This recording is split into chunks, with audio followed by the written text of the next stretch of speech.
आज हमारा टॉपिक है इलेक्ट्रोमैग्नेटिक स्पेक्ट्रम। इलेक्ट्रोमैग्नेटिक स्पेक्ट्रम है क्या? Orderly distribution of all the electromagnetic waves in accordance to their increasing order of wavelength और frequency. आपकी बुक में जो डायग्राम दिया हुआ है ये फ्रीक्वेंसी का ऑर्डर दिया है और बेटे ये वेवलेंथ का दिया है। दोनों एक दूसरे के इनवर्सली प्रोपोर्शनल हैं, राइट। नीचे से अगर ऊपर आएंगे this is increasing order of frequency, और अगर वेवलेंथ में जाएंगे so this is decreasing order of the wavelength, right. सबसे पहले इसमें आती है gamma rays, X rays, UV, visible. Visible की आपने रेंज भी लर्न करनी होती है। विजिबल की रेंज अप्रॉक्सीमेटली 400 से लेके 700। ये विजिबल स्पेक्ट्रम का ही वाइड वर्जन आपको दिया हुआ है। 400 नैनोमीटर से लेके 700 तक दिया है। किसी किसी बुक में ये 350 to 750 भी है। Both are correct. विजिबल में विबग्योर, सारे कलर्स, इनकी अलग अलग वेवलेंथ आपने लर्न नहीं करनी, सिर्फ फ्रीक्वेंसी और वेवलेंथ के ऑर्डर याद करने हैं, जो कि आगे अभी हम स्टडी करेंगे वन बाय वन सारी। Gamma, X, UV, visible, IR, micro, short radio, television and FM radio, AM radio, long radio waves. So इनका ऑर्डर लर्न करना है। एग्जाम में ये ऑर्डर उल्टा पुल्टा लिखा हुआ होएगा और आपसे बोलेंगे इनको अरेंज करो। In increasing order of wavelength बोल सकते हैं, decreasing order of frequency, increasing order of frequency और डिक्रीजिंग ऑर्डर ऑफ वेवलेंथ। आप कोई एक ऑर्डर याद कर लो। अगर सपोज आपने increasing order of wavelength learn कर रहे हैं, राइट, ऊपर से नीचे, and that is the increasing order of the wavelength. तो जो इंक्रीजिंग ऑर्डर ऑफ वेवलेंथ होएगा वो फ्रीक्वेंसी का डिक्रीजिंग ऑर्डर होएगा, ठीक है। सो एक चीज़ याद करनी है, और इंक्रीजिंग ऑर्डर ऑफ वेवलेंथ में सबसे पहले gamma, then X rays, UV, visible, IR, micro, radio, ठीक। और इसका ऑर्डर यहाँ पे लिख भी सकते हैं। जैसे आपने सबसे पहले लिख लिया गामा रेज। गामा रेज के बाद this is an increasing order of wavelength. मैं लैम्डा का इंक्रीजिंग ऑर्डर लिख रही हूँ। लेस देन इंक्रीजिंग है तो छोटे से बड़े की तरफ जाना है। गामा, उसके बाद एक्स रेज, और एक्स रेज के बाद कौन सी आएंगी? UV, and then visible, and then visible के बाद आईआर, आईआर के बाद माइक्रो, और माइक्रो के बाद रेडियो, ठीक है। माइक्रोवेव्स और रेडियो वेव्स सारी इसी में काउंट होगी। ये ऑर्डर उल्टा पुल्टा दिया होता है, मैंने इंक्रीजिंग ऑर्डर ऑफ वेवलेंथ यहाँ पे लिखा है। सो इस ऑर्डर में ही आपने इन वेवलेंथ को लर्न कर लेना है। इनकी वैल्यूज़ नहीं लर्न करनी। जो 10 रेज टू द पावर दिया हुआ है वो ऑर्डर का थोड़ा सा आइडिया होना चाहिए। ऐसा क्यों? क्योंकि जब एग्जाम में कोई क्वेश्चन आता है तो आपको वेवलेंथ या फ्रीक्वेंसी के ऑर्डर दिए होते हैं और आपसे पूछ लेते हैं कि ये कौन सा वाला इलेक्ट्रोमैग्नेटिक वेव का रेडिएशन है। सबसे पहले रेडियो वेव्स। इलेक्ट्रोमैग्नेटिक स्पेक्ट्रम में radio waves, these are the electromagnetic waves of longest wavelength. अगर वेवलेंथ लॉन्गेस्ट है तो फ्रीक्वेंसी क्या है? मिनिमम। वेवलेंथ की रेंज कितनी है? 600 मीटर से लेके 0.1 मीटर तक। फ्रीक्वेंसी की रेंज, ये वेवलेंथ की रेंज होगी। फ्रीक्वेंसी 500 किलोहर्ट्ज से 1000 megahertz. Similarly source is very very important. ये भी क्वेश्चन एग्जाम में बहुत बारी पूछा जाता है। रेडियो वेव्स का क्वेश्चन आ जाएगा और उसका सोर्स आपसे पूछेंगे। Accelerated motion of the charge particle in conducting wires और oscillating circuit is a source of these radio waves discovered by Marconi, and the properties are reflection and diffraction. These two properties showed by these waves. The important is source and radio waves, right? Source and radio waves, that is very very important. Similarly उसके बाद है uses of the radio waves. तो source और uses ये दो चीज़ें learn करनी है जो कि एग्जाम में रिपीटेडली पूछी जाती हैं। In radio and television communication system, radio waves is used, and in case of radio astronomy, radio waves are used, right? The another one is microwaves. Microwaves में these are the electromagnetic waves having wavelength next to that of smaller than that of the radio waves. उसकी range 0.3 meter to 10 raised to the power minus 3 meter, and frequency range is 10 raised to the power 9 to 10 raised to power 12. Unit दोनों में hertz है। Source क्या है? Oscillating current in special vacuum tubes like klystron, magnetron and Gunn diode. इस बारी 2020 के board के paper का क्वेश्चन है ये। क्लिस्ट्रॉन वर्ड इन्होंने दिया हुआ था। क्लिस्ट्रॉन वर्ड दिया था कि इसकी जो सोर्स है that is from the klystron, tell me the name of the wave. तो आंसर लिखना था microwaves. Discovered by same Marconi वही एयर भी सेम है 1895। ये इसकी properties reflection, diffraction, refraction and polarization, और क्योंकि ये शॉर्टर वेवलेंथ की होती हैं they can travel as a beam in a signal. Uses aircraft navigation, कई बार ऐसे भी आ जाता है these waves are used as aircraft navigation, tell the name. So answer is the microwaves. Long distance communication system through the geostationary satellites as well as in the microwave ovens, right? IR, that is infrared waves. These radiation lie very close to the low frequency or the long wavelength of the visible spectrum. These waves causes heating effect, thermal effect और heat effects। जो sunlight से radiations आ रही हैं उनमें जो heating effect है that is all because of these IR radiations.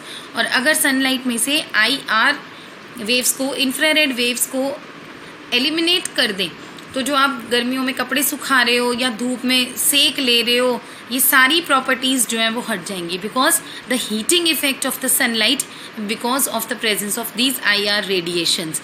और अगर कभी न्यूली बॉर्न बेबी को इंक्यूबेटर ट्यूब्स में रखते हैं तो उनके ऊपर IR रेडिएशंस डाली जाती हैं।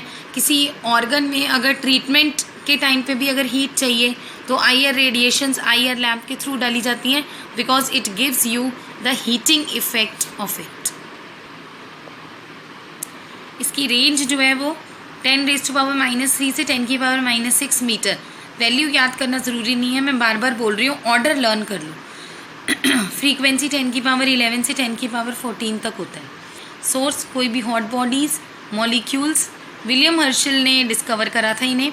Heating effect, reflection, refraction, diffraction, propagation through the fog is done by these IR radiations. And uses कहाँ कहाँ पर है?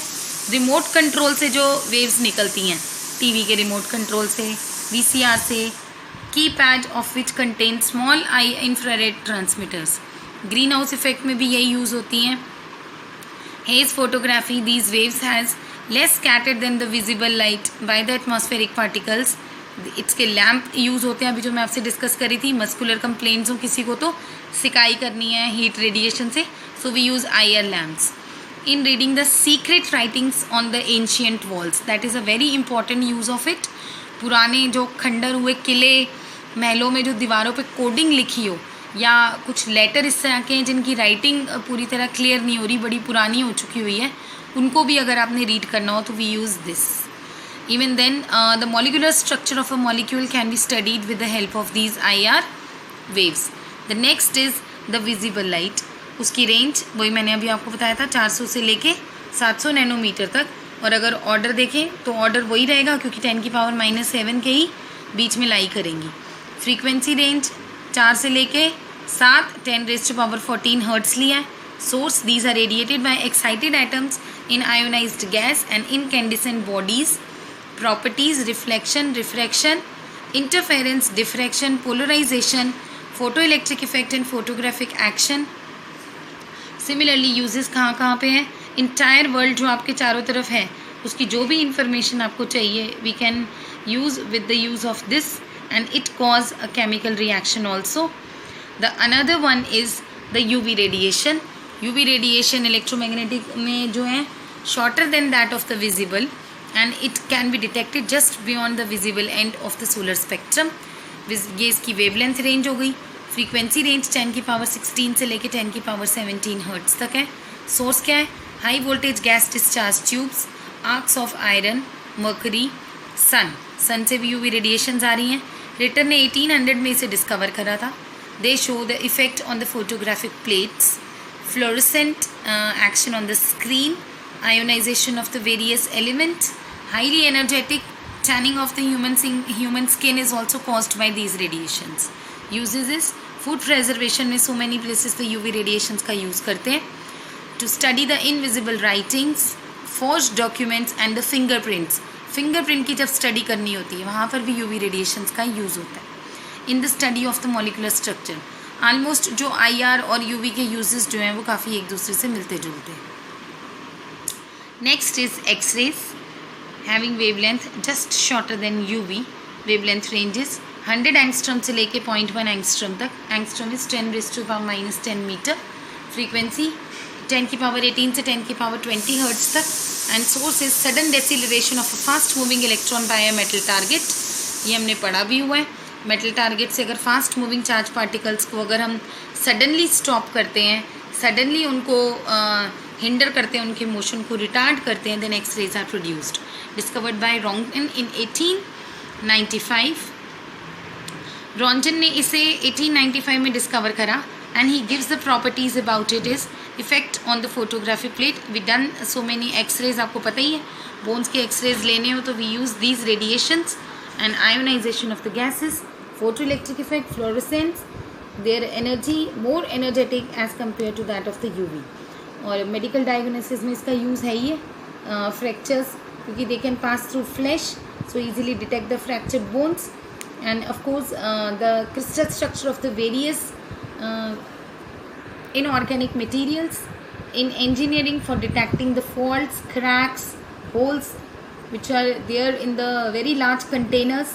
Detective department used to detect the explosive, diamond, gold, इनकी जो वो होती हैं खाने होती हैं, उसको अगर डिटेक्ट करना है कि नीचे कितना गोल्ड है ज़मीन के अंदर या डायमंड का क्या है, सो यूज़ करते हैं स्मगलर्स और ये जितने चीटर्स हैं, they use these rays in order to obtain the diamond and gold. Of course with the use of detective properties they use to find the explosive also.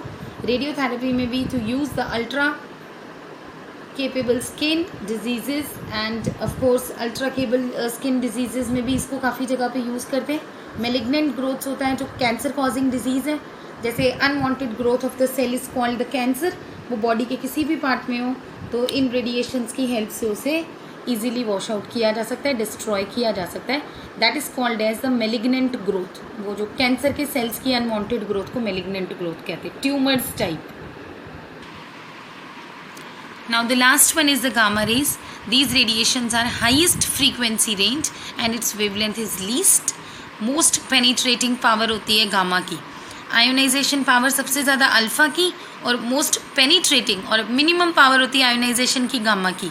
And the most penetrating power of the gamma raise in case of these electromagnetic spectrum, ये note भी कर लेना।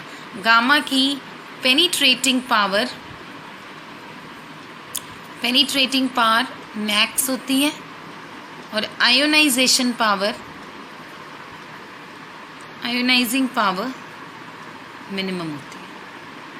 ठीक है, और यही चीज़ alpha race की case में पेनिट्रेशन पावर इसकी लीस्ट होती है और आयोनाइजेशन पावर मैक्स होती है। ये भी साथ में नोट कर लेना कि अल्फ़ा की जो है वो आयोनाइजेशन मैक्सिमम और पेनिट्रेशन लीस्ट मिनिमम होती है। वेवलेंथ रेंज 10 की पावर -14 से 10 की पावर -10। गामा की फ्रीक्वेंसी रेंज 10 की पावर 18 से 10 की पावर 22 तक। Source radio active nuclei, nuclear radiations, nuclear reaction. Cobalt 60 is a purely source of the gamma ray. Henry Becquerel ने 1896 में से डिस्कवर करा। Effect on the photographic plates इसकी प्रॉपर्टीज़ है। फ्लोरोसेंट मटेरियल में ये स्क्रीन में फ्लोरोसेंट इफेक्ट देती हैं। Ionization, diffraction, high penetrating power हर जगह मेंशन है। Use in radiotherapy for the treatment of course cancer, tumours and in manufacture of the polythene from ethylene, यानी जो आप सिंथेटिक फाइबर्स में पढ़ा आपने। To initiate some nuclear reaction we use gamma radiations. Various food steps to kill the microorganism की preservation के time पर and to study the मतलब फूड की प्रेजर्वेशन के टाइम पर माइक्रो ऑर्गेनिज्म को किल करने में भी we use this. But a soft gamma rays are there, that is their range is at that minimum we are taking out of this. And to study the structure of the atomic nuclei we use gamma rays. मैंने आपको starting में जब chapter शुरू करा था तो इसी SL में से ये टेबल भेजी थी। जो प्रॉपर्टीज़ अभी आप ये 7 टाइप की पढ़ के आए हो, 1, 2, 3, 4, 5, 6 और 7, इस सातों चीज़ों को एक ही टेबल में टेबुलेट किया। ये इनकी फ्रीक्वेंसी रेंज दी है, फिर इनकी वेवलेंथ की रेंज दी हुई है, उसके बाद इनकी प्रोडक्शन वाले मेथड्स दिए हैं, डिटेक्ट इनको कहाँ पे हम इनको कर सकते हैं डिटेक्शन के लिए, इनकी मेजर प्रॉपर्टीज़ एंड यूजेस दिए हैं। पिछला जो आपने अभी तक पढ़ा या आप उस फॉर्म में लर्न कर सकते हो वैसे कर लो, नहीं तो एक्चुअली लर्न आपने ये सिंगल टेबल ही करनी है। वो सारी 7 चीज़ें जो आपने अभी पढ़ी वो इस टेबल में टेबुलेट फॉर्म में दी हैं, दोबारा लिखने की नहीं ज़रूरत। And learn this table thoroughly, because जो 1 मार्क वाले 2 मार्क वाले क्वेश्चंस हैं वो इसी टेबल में से ही आने हैं, इस चैप्टर में से. एंड इट इज़ मैंडेटरी कि इस टेबल में से 1 या 2 क्वेश्चन ज़रूर आते हैं. मैं आपको बोर्ड पेपर भेजे हुए हैं कई बार. अब आपको EM वेव्स के कुछ कंसेप्चुअल्स भी भेजे थे, उसमें भी नोटिस करो कि इसी टेबल के ही क्वेश्चन जो है वो रिपीटेडली पूछे जा रहे हैं.